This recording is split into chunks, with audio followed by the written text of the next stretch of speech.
Dozens of kids and staff members were inside the Vine Child Care Center as a man with a gun was able to get over a wall and onto the property. Tragic news of that second death coming down just within the last half hour. As you can see, it is a packed house, and there's a very good reason for that. Take a look at the prices. Even when they found the body of the boy, they say that he was buried in at least 6 feet of debris. As you can see, I am suspended above the ground. This is an awesome thing. Of course, this has been going on for 38 years, and the Town and Country is actually turned into this donation center. Good morning and cheers. Yes, that's yours truly, taking in the view from upside down. Lots of sand, still a lot of puddles, and check this out. Part of the wall actually broke off. And this has been an intense standoff for more than 6 hours.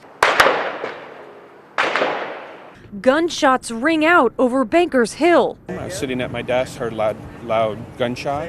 What began as a domestic dispute between two people turned into an entire community on high alert, with this warning from police. They're safe inside their apartment or their home, but they come out into the streets or in their yard. It's very possible that they could be struck. The first shots fired around 9:15 Wednesday morning from a 6th floor unit inside this condo complex on Grant Street. 2445 Grant. It is a rooftop apartment on the southeast side of the building. Tom New lives in the condo next door. He said he hid inside his bathtub after hearing the shots and seeing the damage. Looked side of my balcony, there's a bullet hole probably this big. It's terrifying. You're scared, your heart's pounding. The gunman had locked himself in a back room with what police are calling a long-range, high-powered rifle. At some point when they were inside the apartment, rounds began to come out of a door, an interior door, nearly hitting the officers.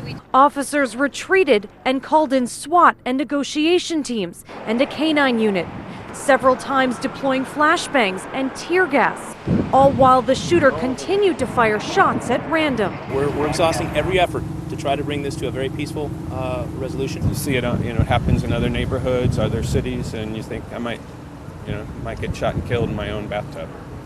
Terrifying. It's the sound of help on the way. We believe as firefighters in general, our job is to serve the public, and we want people that really understand that. Inside Fire Station number 4 downtown, another day at the office means training to save lives. Fire and rescue crews climb poles, scale ropes, and practice different methods of safely getting people out of sticky situations, from fires to water and cliff rescues. Fire Captain Jason Shanley says it's a constant pursuit of preparing for the unexpected. Everybody says, this is what I would do if I was in this situation. But the truth is, you don't know. So we try to put them in those situations. Now the department is looking for a few good men and women to add to the team. To qualify, you have to be EMT certified and have a high school diploma. But you don't necessarily need experience on the job. With that in mind, I stepped into a harness to try my hand. I'm all suited up now. I'm ready to take part in this next rescue drill. In this scenario, I'm going to be playing the victim, and I'm going to be stuck in a situation high off the ground that I cannot get out of, whether it's stuck on a mountainside or a window washer that is stuck high up on a building. My buddy Dustin here is going to rappel down and actually rescue me. This area is called the tower. I climb up a ladder and then am told to let go. As you can see, I am suspended above the ground. Using delicate precision, firefighter Dustin is able to get down to me. So now you're kind of off your system.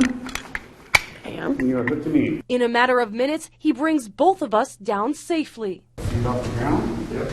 2, 1. Woo. Shanley says what they are really looking for is a person who has a genuine need to help others. One of the things that we really look for in an applicant pool is community service. Recruiting those who are truly invested in America's finest. I just love to help people, and this has turned out to be the greatest decision that I ever made. The art of Muay Thai fighting is one of physical and emotional strength. That's why for Ashley Curry, every swing is a success. It makes me feel empowered. Outside the ring, she's fighting a much different battle. Diagnosed with multiple sclerosis at the age of 22 while she was serving in the Navy. I woke up and my right hand just was stuck, almost in a closed position. She made this YouTube video to share her story. It was hard at the time because I didn't know anything about multiple sclerosis. I didn't know anyone who had it. MS is a debilitating disease of the central nervous system that disrupts the flow of information from the brain to the body. Doctors found 6 lesions on Ashley's brain. After her diagnosis, Ashley had to endure daily injections and was confined to a wheelchair for several weeks. The doctor told me, "What do you do outside of work that helps you in life to get better?" And I said, "Nothing." And she said, "Well, your homework assignment is to go and find something that makes you happy." And as soon as I left, I came here. She's one of the few people who will come in here day in and day out and put in the work that is needed, even if she's not prepping for a fight. Training at Undisputed in North Park, where she's not only regained her strength, she's found a new reason to fight.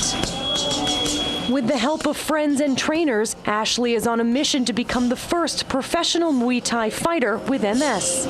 She was able to share some of her techniques with me in the ring. Her voyage to Thailand will be featured in a documentary set to be completed later this year. Uncertain with what the future will hold, she says her plans are to keep fighting in every sense, with the hope of inspiring others to do the same. There is a potential that I end up, not being able to walk tomorrow or in 20 years, but that's okay because I'm doing what I love right now. Amanda Shotsky, San Diego 6 News.